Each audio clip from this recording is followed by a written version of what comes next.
దేవునికి స్తోత్రం కలుగును గాక. హల్లెలూయా.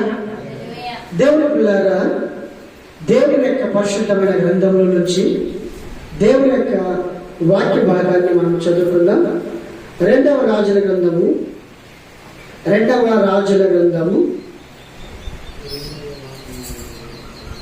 6వ అధ్యాయము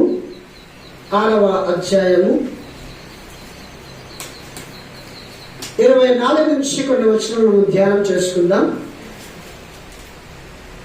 అదే రెండవ రాజుల గ్రంథము 7వ అధ్యాయము 1-2 వచనాలు మనము చదువుకుందాం. 1-2 వచనాలను చదువుకుందాం.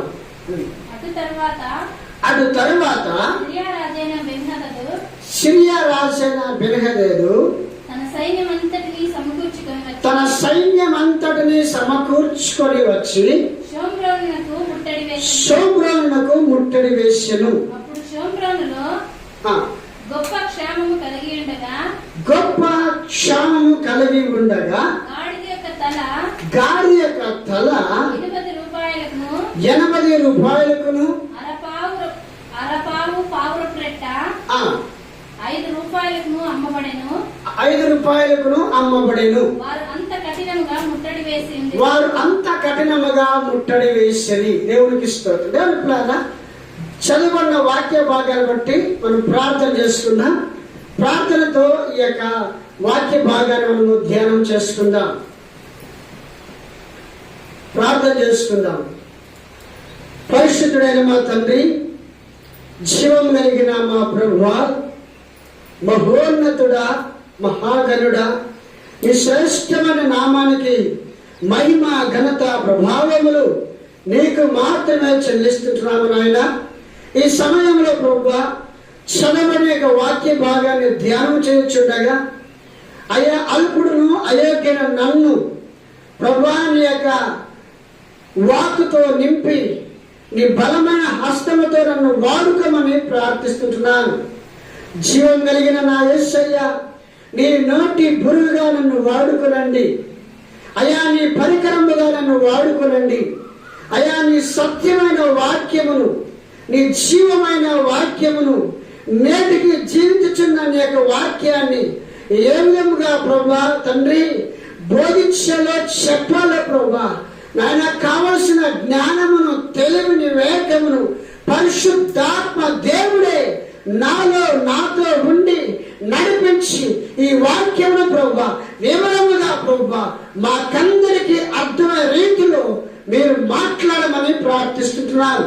ఇదిగో తండ్రి, ఈ సమయంలో అయా చేరొచ్చిన బిడ్డలందరినీ బట్టి స్తోత్రాలు చెల్లిస్తూ, మహిమ, ఘనత, ప్రభావం నీకు మాత్రమే చెల్లిస్తూ, యేసు క్రీస్తు అతి పరిశుద్ధమైన నామం పేరిట ప్రార్థన చేస్తున్నాను నా పరమ తండ్రి. ఆమేన్, ఆమేన్. దేవునికి మహిమ కలుగును గాక. ఆమేన్, హల్లెలూయా. దేవుని పిల్లారా, రెండవ రాజుల గ్రంథం 6వ అధ్యాయంలో ఒక సంఘటన మనం చూస్తుంటున్నాం. సిరియా రాజు ఇశ్రాయేలు ప్రజల మీద దండెత్తుకుని రావడము, ఆ రాజు చేసిన ఆలోచనలన్నీ కూడా పతనమైపోవడము, పతనమైపోయిన తర్వాత మళ్ళీ ఆ రాజు వెనక్కి వెళ్ళడము, తిరిగి తన ఆలోచన చేసుకుని మళ్ళీ రావడము జరుగుతూ ఉన్నది. ఈ విధంగా జరుగుతున్నప్పుడు ఈ యొక్క సిరియా రాజు యొక్క సైన్యం అంతా కూడా ఇశ్రాయేలు రాజు చేతికి చిక్కింది. ఆమేన్. ఇశ్రాయేలు రాజు చేతికి చిక్కినప్పుడు ఇశ్రాయేలు రాజు ఎలీషా చెప్పిన మాట ప్రకారంగా చేశాడు. ఆమేన్. ఎలీషా ఏం చెప్పాడు అంటే, ఆయన వీరికి భోజన పదార్థాలు సిద్ధము చేసి, వీరికి మంచి భోజనాన్ని, వసతిని ఏర్పాటు చేసి, ఆ భోజనముతో వారు తృప్తిపరిచి వారు తిరిగి ఇంటికి వెళ్ళినట్లుగా చేయమని చెప్పారు. ఈ యొక్క వాక్య భాగాన్ని మనము రెండవ రాజుల గ్రంథము 6వ అధ్యాయంలో మనము 21, 22, 23 వచనాల్లో మనం చూస్తాం. దేవుని పిల్లారా, ఎలీషా చెప్పిన ప్రకారముగానే రాజు వారికి ఆ విధంగా చేసి వారిని పంపించారు. అటు పంపించిన తర్వాత కొంతకాలానికి వారు షోమ్రోను మీదకి కానీ ఇజ్రాయెల్ ప్రజల మీదకి కానీ ఎన్నటికీ కూడా దండెత్తుకుని రాకుండా, అనగా యుద్ధం చేయడానికి రాకుండా దేవుడు వాళ్ళని ఆపినట్లుగా మనం చూస్తున్నాం. దేవుడి పిల్లారా, కొన్ని రోజులు కొంతకాలం గడిచిన తర్వాత ఆ సిరియా రాజు ఒక ఆలోచన కలిగి ఉన్నాడు. ఏంటి ఆ ఆలోచన అంటే, తన సైన్యమును అంతటిని తీసుకొని వచ్చి, తనకున్న వారిని అందరిని తీసుకొని వచ్చి షోమ్రోనుని అంతా కూడా ముట్టడి వేశాడు. ఏం వేశాడు? ముట్టడి వేశాడు. బాగా వినాలా? హల్లెలూయా, దేవుడికి స్తోత్రం. దేవుడి పిల్లారా, షోమ్రోను ప్రాంతమును అంతటిని కూడా ముట్టడి వేశారు. ముట్టడి వేయడం అంటే ఏమి? ముట్టడి వేయడం అంటే అర్థమేమి అంటే, దేవుడి పిల్లారా, లోపల ఉన్నవారు బయటికి పోకూడదు, బయట ఉన్న వాళ్ళు లోనికి రాకూడదు, లోపల నుంచి ఏ వస్తువు బయటికి పోకూడదు, బయట నుంచి ఏ వస్తువు లోపలికి రాకూడదు. అంత భయంకరంగా ముట్టడి వేశారన్నమాట. ఆ ప్రాంతము చుట్టూ కూడా సైన్యము ఉంది, ఆ ప్రాంతము చుట్టూ కూడా సైనికులు ఉన్నారు. లోపలికి వెళ్ళనీయకుండా, లోపల ఉన్న వారిని బయటికి రానియకుండా అంత కఠినముగా, అంత భయంకరంగా వారు బందోబస్తుగా ఉన్నారు. అయితే ఆ సమయంలో ఏం జరిగింది అంటే, దేవుడి పిల్లారా, ఆ ప్రాంతంలోనికి కరువు రావడము ప్రారంభమైనది. ఏమైంది? కరువు రావడము ప్రారంభమైంది. దేవుడి పిల్లారా, ఒక వారం రోజులు బస్సులు కానీ, లారీలు కానీ, ట్రాన్స్పోర్ట్ సంబంధించిన వాహనాలు కానీ ఏవి కూడా రాకుండా నిలబడిపోతే కరువు వస్తుందా రాదా? ఆటోమేటిక్ గా కరువు వస్తుంది. ఇక్కడ ధాన్యము మరొక చోట పోవాలి, అక్కడ ధాన్యము ఇక్కడికి రావాలి. ఇక్కడ పండే కూరగాయలు మరొక చోటుకి వెళ్ళాలి, అక్కడ పండే కూరగాయలు ఇక్కడికి రావాలి. ఈ విధంగా ట్రాన్స్పోర్ట్ లేకుండా ముట్టడి వేసేసాడు సిరియా రాజు. హల్లెలూయా, బాగా శ్రద్ధగా వినండి. దేవుడు చేసిన అద్భుతాలను చూస్తాం. ఆమేన్. దేవుడి పిల్లారా, ఆ యొక్క సిరియా సైన్యం అంతా కూడా షోమ్రోను అంతా కూడా ముట్టడి వేసినప్పుడు ఆ షోమ్రోను ప్రాంతం అంతా కూడా బహు భయంకరమైన కఠినమైన క్షామం వచ్చిందంట. క్షామము అంటే కరువు. కరువు ప్రారంభమైనది, కరువు వచ్చి ఉన్నది. ఆ కరువులో వీరు ఎంతగానో ఇబ్బంది పడుతున్నారు. ఆహారం లేక, నీళ్లు లేక, తినడానికి తిండి లేక అనేకమైన ఇబ్బందులు పడుతూ వస్తూ ఉన్నారు. ఆ సమయంలో దేవుని పిల్లారా, ఆ యొక్క ప్రాంతంలో ఉన్న స్త్రీలు కొందరు కలిసి వారు మాట్లాడుకున్న సంభాషణ, వారు చేసుకున్న తీర్మానాన్ని వింటే రాజుగారి వారు ఎంతగానో గబ్బోలు మెత్తాడు. రాజుగారు ఎంతగానో భయంకరముగా ఆయన తన జీవితంలో ఇలాంటి, నా పరిపాలనలో ఇలాంటి యొక్క భయంకరమైన మరి సంఘటనలు జరుగుతున్నాయా అని అతనికి ఒక భయంకరమైన మరి బాధ, వేదన కలిగింది. చూడండి, ఏంటి ఆ సంఘటన అంటే, మనుషులే అనగా పిల్లలే, పెద్దలు పిల్లలని వారు చంపుకొని తిన్నట్లుగా లేఖనాలు మనం చూస్తున్నాం. ఇది కొన్ని శతాబ్దాల క్రీస్తు పూర్వము జరిగిన చరిత్ర. దేవుని పిల్లారా, కొన్ని శతాబ్దాల క్రిందట క్రీస్తు పూర్వం జరిగిన సంఘటన ఇది. అయితే ఆ సమయంలో దేవుని యొక్క పిల్లలకి, దేవుని యొక్క బిడ్డలకి, దేవుని నమ్మిన తన పిల్లలకు దేవుడు ఏ విధంగా అద్భుతం చేశాడో అనేది మీకు వివరించాలని ఈ యొక్క వాక్య భాగాన్ని తీసుకుని ఉన్నాను. దేవుని పిల్లారా, చూడండి, దేవుడు వాక్య విధంగా చెబుతూ ఉన్నది. ఏమంటున్నదంటే, ఆ సమయంలో రాజుగారంట కోట మీద నడుస్తూ ఉన్నాడంట. ఆమేన్. చెప్పలు గట్టిగా హల్లెలూయా. రాజుగారు ఆ కోట గోడ మీద నడుస్తూ వెళ్ళినప్పుడు ఒక స్త్రీ, ఒక ఆమె గట్టిగా అరిచిందంట. ఏమంట? గట్టిగా అరిచిందంట, రాజా నువ్వు నాకు న్యాయం చేయి అని అరిచింది. ఏంటి ఆ న్యాయం అమ్మా? నేను ద్రాక్ష తోటలో నుంచి నీకు సహాయం చేయవలనా, లేదా ఇంకొక సహాయం చేయవలనా? ఏమి సహాయం చేయలేను అని అడిగినప్పుడు ఆమె ఒక మాట చెప్పిందంట, నిన్నటి రోజున నా బిడ్డను వండుకొని మేమంతా తిన్నాము, కానీ ఈ రోజున తన బిడ్డను ఇమ్మని అడిగితే ఆమె తన బిడ్డను ఏం చేసిందంట? దాచిపెట్టిందంట. ఆ సంఘటన రాజుగారి యొక్క చెవుల్లో పడగానే ఆయన వస్త్రాలు చింపుకొని ఆయన దుఃఖముతో వేదనతో, నా రాజ్యంలో నా పరిపాలనలో ఇలాంటి భయంకరమైన ఇలాంటి సంఘటనలు జరుగుతున్నాయా అని ఆయన వేదనతో ఇంటికి వెళ్ళిపోయాడు. ఇంటికి వెళ్ళిపోయిన తర్వాత వేదనతో దుఃఖముతో ఉన్నాడు. దుఃఖంతో ఉన్నప్పుడు ఎలీషాని రమ్మని చెప్పాడు. హల్లెలూయా, దేవునికి స్తోత్రం కలుగును గాక. దేవుని పిల్లారా, ప్రవక్త ఎలీషా గారిని తన ఇంటికి రమ్మని చెప్పాడు. అయ్యా, ఎందుకు జరుగుతా ఉంది, ఏం జరుగుతా ఉంది అని అడిగినప్పుడు, దేవుని పిల్లారా ఇక్కడ చూడండి, రాజుగారికి తెలుసు అక్కడ ముట్టడి వేయడం జరిగిందని. ఎలా చేయాలి? ఇప్పుడు మన దేశంలో కరువు పోవాలంటే, మన దేశంలో ఉన్న ఆ కరువు ఇబ్బందులు వెళ్ళాలంటే మనం ఏం చేయాలి, ఎలా చేయాలని అడిగినప్పుడు, దేవుడి పిల్లారా సేవకుడు, చదవండి ఆ మాటలు ఒకసారి చదువుకుందాం. దేవుడి పిల్లారా 7వ వచనము 1వ వచనాన్ని 7వ అధ్యాయం 1వ వచనం చదువుకుందాం. 2వ రాజు గ్రంథము 7వ అధ్యాయము 1వ వచనం చదువుకుందాం. అప్పుడు ఎలీషా రాజుతో ఇట్లా, నేను యెహోవా మాట ఆలకించుము, యెహోవా సెలవిచ్చినదేమనగా రేపు ఈ వేళకు షోమ్రోను ద్వారమందున రూపాయికి ఒకటింటికి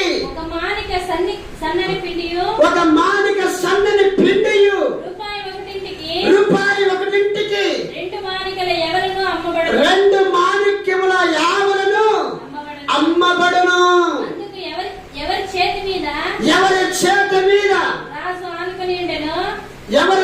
మీద రాజు ఆనుకొని ఉండును, ఆ అధిపతి యెహోవా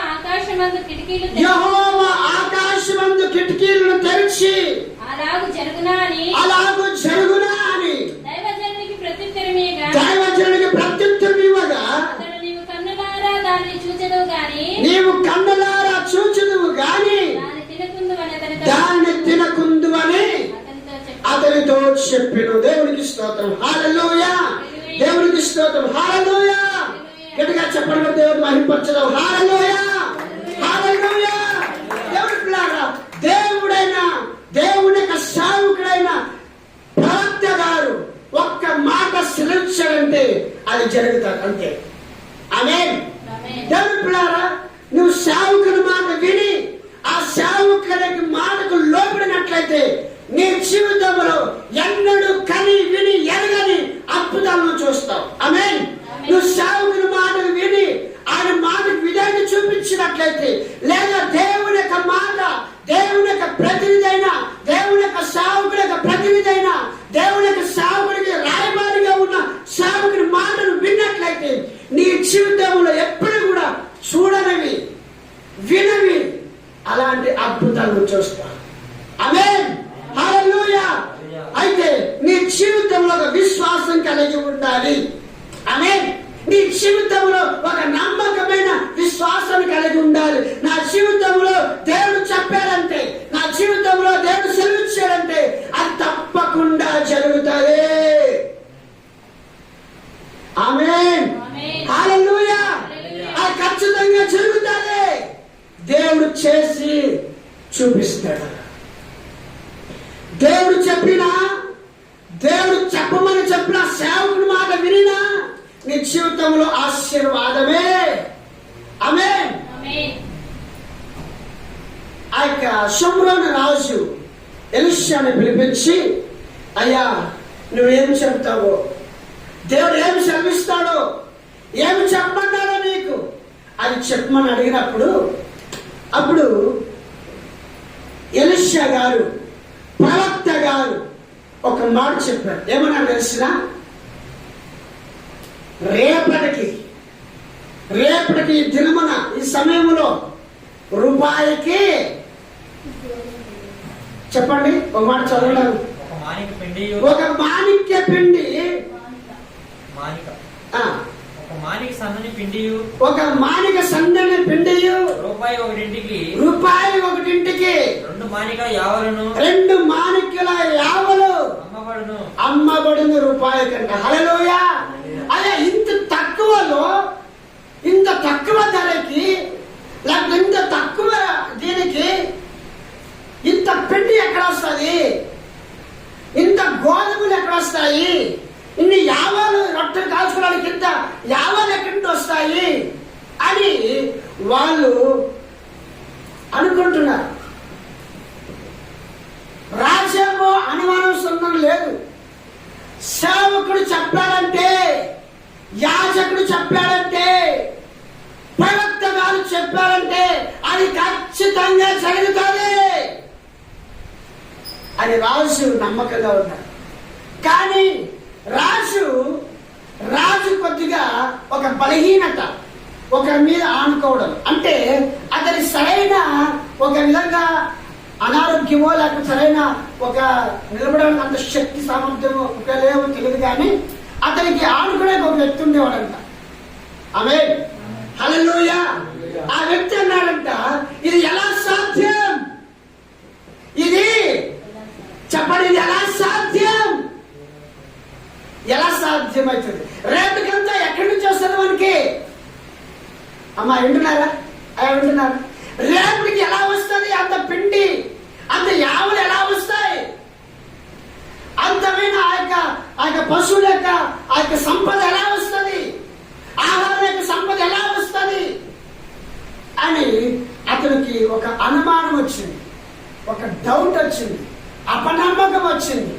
దేవుని పిల్లల, దేవుడు సేవకుడు చెప్పే మాట కానీ, దేవుడు సెలవిచ్చిన వాక్యము కానీ ఎన్నటికీ నిరర్ధకము కాదు.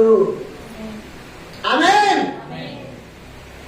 దేవుడు ఒక మాట, నా సేవకుని మాట నేను రూఢిపరచదను. ఆమేన్. నా సేవకుడు చెప్పిన మాట నేనేం చేస్తాను? రూఢిపరచదను. దేవుడికి స్తోత్రం. దాన్ని చేస్తానంతే. హల్లెలూయా. దేవుని పిల్లారా, సరే అనుకొని ఒక మాట చెప్పాడు సేవకుడు, నువ్వు యెహోవా మాట, యెహోవా సెలవిచ్చిన మాట నువ్వు అపనమ్మకంతో ఉండవు గనక, నీకు నమ్మకం లేదు గనక, ఇది ఎలాగ జరగను ఒక సందేహంలో ఉన్నావు గనక నువ్వు కళ్ళారా చూస్తావే గాని నువ్వు దాన్ని అనుభవించవు. ఏమంట? నువ్వు కళ్ళారా చూస్తావే కానీ దాన్ని నువ్వు అనుభవం. ఎందుకు తెలిసిన? నువ్వు వాక్యాన్ని నమ్మలే. యెహోవా సెలవిచ్చిన మాట నువ్వు అశ్రద్ధ చేశావు. దేవుని పిల్లగా, ఎప్పటికైనా కానీ దేవుని యొక్క వాక్యం, దేవుడిచ్చిన మాట అశ్రద్ధ చేయకూడదు. ఇది ఎలాగ జరుగుతుంది? ఇది ఎలాగ జరుగుతుంది? లూకాసు వార్త 1వ అధ్యాయం చూసినట్లయితే ఎలిజబెత్ జకర్యా గారు దేవుని యొక్క మందిరంలో ధూపం వేయించుండగా దేవుని యొక్క దూత, గాబ్రియలు దూత వచ్చిందండి. దేవుని యొక్క గాబ్రియలు దూత వచ్చి జకర్యా గారితో మాట్లాడుతూ ఉంటది. జకర్యా, నీకు ఒక కుమారుడు కలుగుతాడు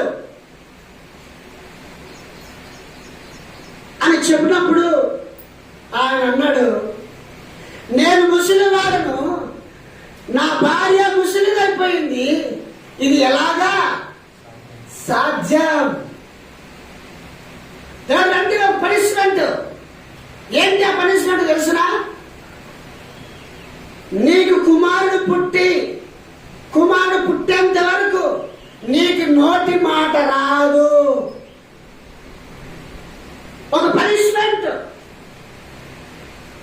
దేవుడిలారా చూడండి, ఇక్కడ దేవుని మందిరంలో పనిచేసే యాజకుడు కాబట్టి దేవుని యొక్క గాబ్రియలు ఒక చిన్న పనిష్మెంట్ మాత్రమే చెల్లిపోయిందంటే, ఇక్కడ దేవుని ఎరగని వాడు, దేవుని మాట లక్ష్యం పెట్టని వాడు.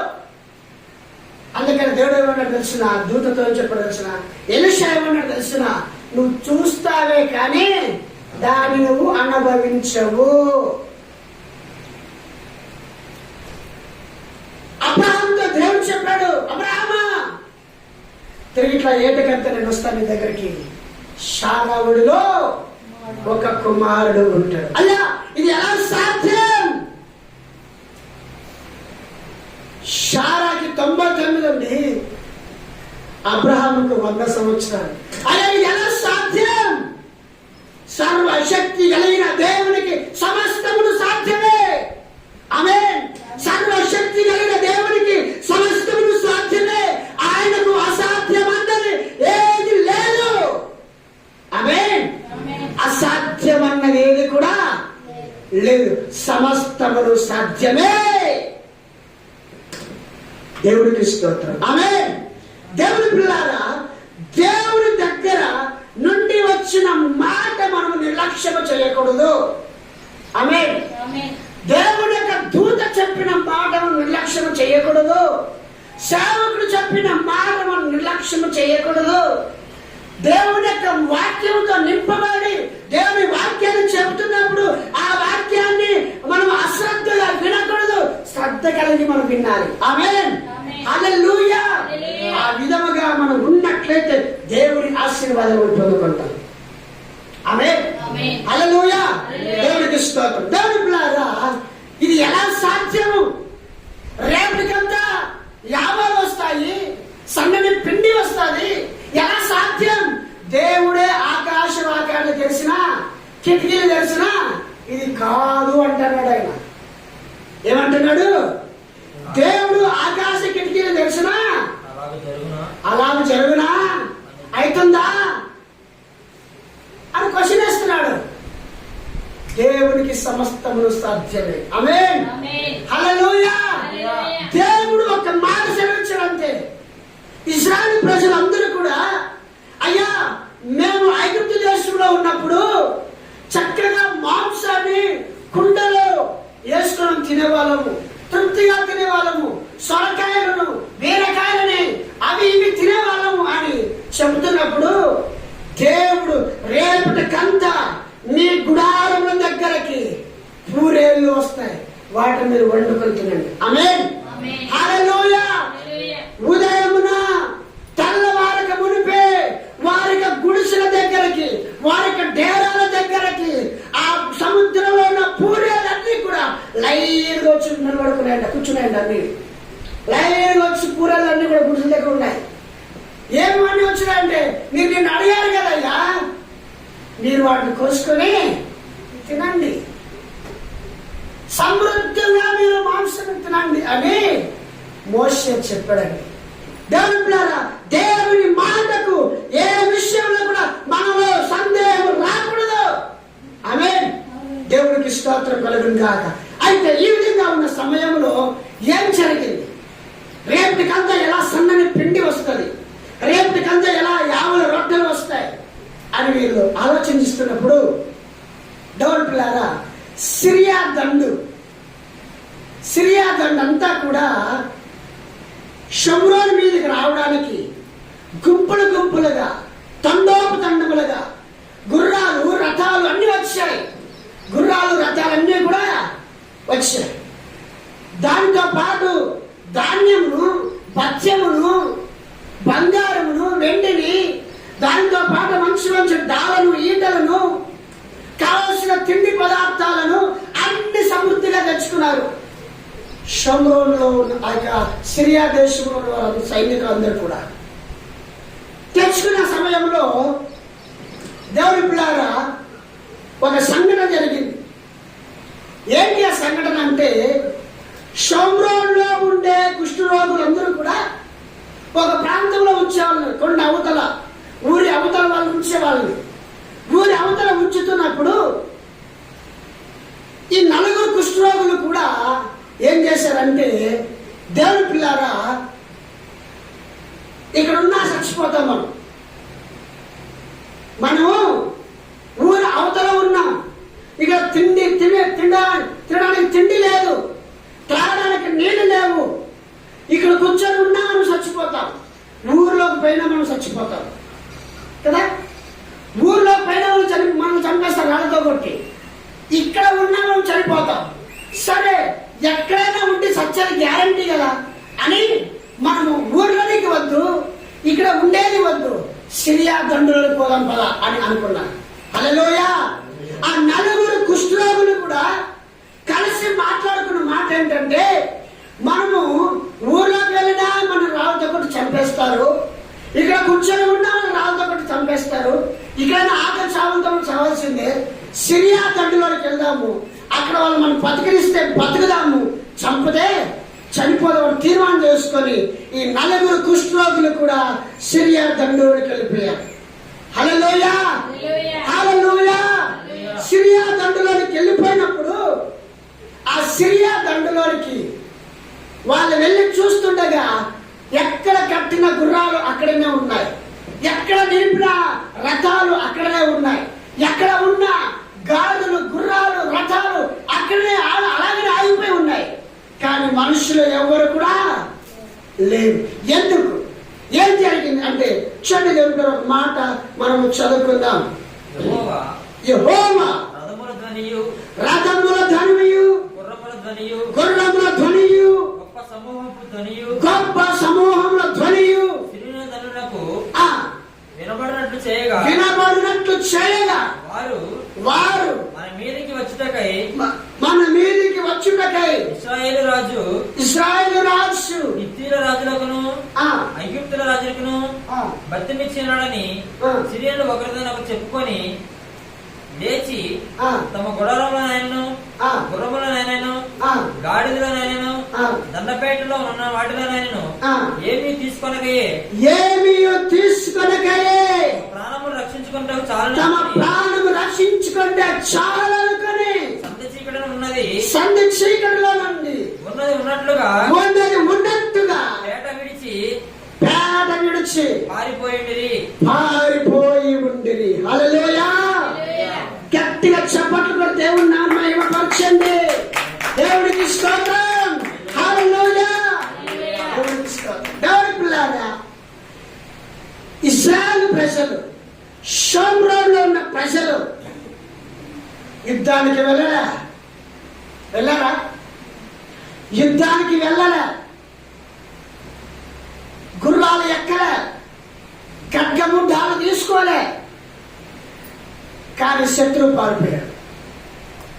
ఇది ఎలా సాధ్యం?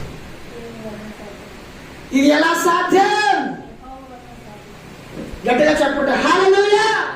ఇది ఎలా సాధ్యం? నా దేవుడైన జీవం కలిగిన యెహోవా వలన సాధ్యం. ఆమేన్. దేవుడికి స్తోత్రం. సిరియా సైన్యానికి అంతటికి ఒక శవం నిర్మించాడు దేవుడు. శత్రు సైన్యం అంతటికి ఒక శవం నిర్మించాడు దేవుడు. ఒక శబ్దం వినిపించాడు దేవుడు. ఏం తెలిసిన శబ్దము? గుర్రాలు పరిగెత్తినట్లుగా వినిపించారు, రథాలు వచ్చినట్లుగా వినిపిస్తున్నాయి, దండులుగా జనం గుంపులుగా వచ్చేట్లుగా వినిపిస్తున్నాయి. కానీ వస్తున్నారా? లేదు. గుర్రాలు వెళ్తున్నాయా? లేదు. శబ్దాన్ని విన్నారు వాళ్ళు. శబ్దాన్ని విని సిరియా సైన్యం మన మీదకి షోమ్రోను రాజు ఇశ్రాయేలు రాజు మన మీదకి దండెత్తుకుని వస్తున్నాడు అనుకొని వారు ప్రాణం దక్కించుకుంటే చాలు అనుకొని ఆ సైన్యం అంతా కూడా గుర్రాలని రథాలని ఆకు తెచ్చుకున్న ఆహార పదార్థాలను అన్ని కూడా వదిలేసి ప్రాణం దక్కితే చాలునైనా అనుకొని పారిపోయారు. ఆమేన్. గట్టిగా చెప్పండి. గారు మహిమపరచడం. దేవుడి పిల్లారా, జీవం కలిగిన దేవుడు, సర్వశక్తి కలిగిన దేవుడు నిన్ను నన్ను పోషించడానికి, నిన్ను నన్ను సహాయం చేయడానికి, మన జీవితంలో ఆశీర్వాదం రావడానికి సర్వశక్తి గల దేవుడు మనకు సహాయం చేస్తాడు. ఆమేన్. సర్వశక్తి గల దేవుడు మనతో ఉన్నాడు. సర్వశక్తి గల దేవుడు మనతో ఉన్నాడు. సైన్యములకు అధిపతి అయిన దేవుడు ఆయన పేరే సైన్యములకు అధిపతి. ఆయన పేరే సైన్యములకు అధిపతి అయిన దేవుడు. ఆయన సైన్యానికి అధిపతి అయిన దేవుడు. హల్లెలూయా. భూరాజులకు ఆయన రాజు, భూరాజులకు రాజు అయిన, సైన్యానికి సైన్యాధిపతి అయిన. హల్లెలూయా.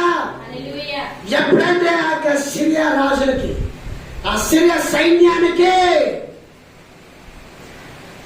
గుర్రాలకు శబ్దము, రథాలకు శబ్దము, మనుషులు పరిగెత్తుకుని వచ్చినట్టుగా శబ్దము వచ్చిందో, ఆ శబ్దము చాలండి విడిచి పారిపోయారు. ఆమేన్, హల్లెలూయా. ఈ 4 కుష్ఠరోగులు కూడా వెళ్ళారు, చూశారు. అక్కడంతా చూస్తే ఏ మనిషి కూడా లేడు. అన్ని గుర్రాలు, రథాలు కనబడుతున్నాయి, మనిషి ఒక్కడ కూడా లేడు. వాళ్ళు తిన్నారు, తృప్తిగా ఉన్నారు. వెండి వాళ్ళకు ఆలోచన వచ్చింది, రే మనం తిని ఉంటే బాగుంటుందా? ఎంతో మంది శంభ్రోగులో ఆహారం లేక క్షామం కలిగి ఉన్నారు, ఆహారం లేక ఇబ్బంది పడుతున్నారు. వెళ్ళి మనం చెప్దామనుకున్నారు. ఆమేన్, హల్లెలూయా. దేవుని పిల్లారా, దేవుడు చేసిన అద్భుతం చూడండి, ఎంత అద్భుతం చేశారు. ఆ కుష్ఠరోగులు వెళ్ళారు ద్వారపాలకుల దగ్గర, అంటే ఊరాకులు అంటారుగా, ఆ ఊరాకుల దగ్గర ద్వారపాలకుల దగ్గరికి వెళ్ళి చెప్తున్నారు, అయ్యా సిరియా దండులో ఒక మనిషి లేడు. ఎక్కడ గుర్రములు అక్కడ ఉన్నాయి, ఎక్కడ రథాలు అక్కడ ఉన్నాయి, ఎక్కడ గాడులు అలాగే ఉన్నాయి, కానీ ఎక్కడ తిండి అక్కడనే ఉంది, మనుషులైతే ఎవరు లేరు చెబితే వెంటనే ఆ ద్వారపాలకుడు వెళ్ళి రాజుగారికి చెప్పాడు. రాజుగారు వెళ్ళి, దేవుని పిల్లారా సైన్యాన్ని పంపించి చూసుకొని రండి అన్నాడు. అవునయ్యా జరిగింది నిజమే అన్నప్పుడు వాళ్ళు వెళ్ళారు, తీసుకొని వచ్చారు ఆ ఆహార పదార్థాలు, ఆ గుర్రములు, రథములను, ఆ తిండి పదార్థాలను, యావలను, రొట్టెలు మాత్రాలను తీసుకుని వచ్చారు. తీసుకుని వచ్చి ఏమైతే సేవకుడు చెప్పాడో, ఏమైతే సేవకుడు సెలవిచ్చాడో, ఆ సేవకుడి యొక్క మాటను దేవుడు నిలబెట్టాడు. ఆమేన్, దేవుడికి స్తోత్రం. ఆమేన్. ఏ సేవకుడితో ఎలీషా చెప్పారో, ఎవరి సన్నిధిలో నిలబడుకుని చెప్పాడో, ఆ యెహోవా జీవము కలిగిన దేవుడే ఆయన చెప్పిన మాట నెరవేర్చాడు. ఆమేన్, దేవుడికి స్తోత్రం. చదవండి ఆ వాక్య భాగాన్ని మనం ఒకసారి చదువుకుందామండి. జనులు బయలుదేరి సిరియన్లు దండుపేటను దోచుకొనిరి. కాబట్టి యెహోవా మాట చొప్పున రూపాయి 1 ఒక మానిక సన్నని పిండియు 2 మానికల ఎవలను అమ్మబడెను. ఎవరి చేతి మీద రాజు ఆనుకొనెను. ఫస్ట్ చదవండి ఆ వచనాన్ని. ఎవరి చేతి మీద జనులు బయలుదేరి సిరియల దండపేటలో దోచుకొనిరి. కాబట్టి యెహోవా మాట చొప్పున రూపాయి 1 మానిక సన్నని పిండియు 2 మాణిక్యముల యావలు అమ్మబడను. ఎవరి చేతి మీద రాజు ఆనుకొని ఉండును. ఆ అధిపతి ద్వారములో నిలబడుటకు నిర్ణయింపబడగా రాజు దైవజనుడి యొద్దకు వచ్చినప్పుడు ఆ దైవజనుడు అతనితో చెప్పిన ప్రకారము ద్వారమందున జనులు తొక్కబడుట చేత త్రొక్కుడు చేత అతడు మరణమాయెను. ఆమేన్, హల్లెలూయా, హల్లెలూయా. దేవునికి స్తోత్రం కలుగును గాక. దేవుని పిల్లారా చూడండి, సిరియా దండలోకి వెళ్ళారు, ఆహార పదార్థాలు కూడా తెచ్చుకున్నారు, పెట్టారు. రాజు ఒక్కొక్కటి ఇమ్మని ఆజ్ఞాపించాడు. ఆజ్ఞాపించినప్పుడు రాజు ఎవరి మీదైతే ఆనుకొని ఉండునో వాడు వాక్యంలో నిలబడడానికి వారికి ఇచ్చాడు పర్మిషన్. నేను ఇక్కడ నిలబడుకో అనే అధికారం వచ్చాడు. వాక్యం నిలబడుకుని ఒకరినొకరు పిలిచి ఇస్తానని చెప్పాడు. ఆయనకు వాక్యంలో నిలబడుకోవడానికి పంపించారు. ఆయన అక్కడ ద్వారం దగ్గర నిలబడుకున్నాడు. జనాలు విస్తారంగా వచ్చారు, విస్తరించి వచ్చారు. ఆ విధంగా విస్తరించడం ద్వారా ఈ మనిషిని కింద తప్పి తొక్కుల ద్వారా ఈ మనిషి చచ్చిపోయాడు. ఆమేన్. ఆమేన్. తొక్కుల చేత ఈ మనిషి ఏమయ్యాడు? చనిపోయాడు. ఇది చనిపోవడానికి కారణం ఒకటే. ఏం తెలుసునా? ఇది చనిపోవడానికి కారణం ఒకటే. ఎందుకు తెలుసునా? ఏం తెలుసునా? యెహోవా మాట అశ్రద్ధగా చేశాడు. సేవకుడు చెప్పిన మాటను అశ్రద్ధ చేశాడు. అందుకనే సమృద్ధిగా ఉన్న సమయంలో ఈయన చచ్చాడు. కరువులో ఉన్నప్పుడు దేవుడు పోషించాడు. ఆమేన్. ఆమేన్. హల్లెలూయా. కరువులో ఉన్నప్పుడు దేవుడి మాట వింటే దేవుడిని పోషిస్తాడు. సమృద్ధిగా ఉన్నప్పుడు దేవుడి మాట వినకపోతే నువ్వంతకు నువ్వే మరణం తెచ్చుకుంటావు. ఆమేన్. ఆమేన్. హల్లెలూయా. హల్లెలూయా. దేవుడికి స్తోత్రం. దేవుడి పిల్లలు గమనించండి. ఈ సమయంలో ఆ రాజుగారి దగ్గర ఉన్న వ్యక్తి ద్వారం దగ్గర నిలబడుకున్నప్పుడు కిక్కిరిసి జనం, విస్తార జనం రావడంలో పోవడంలో ఆ మనుషుల మధ్యలో ఈ వ్యక్తి ఉండడం బట్టి ఆ మనుషులందరూ వ్యక్తిని తోపులాడుతున్నప్పుడు నిలబడి చనిపోయాడు. తన మరణాన్ని తానే తెచ్చుకున్నాడు. కారణం ఏం తెలిసిన? యెహోవా మాట నిర్లక్ష్యము చేశాడు.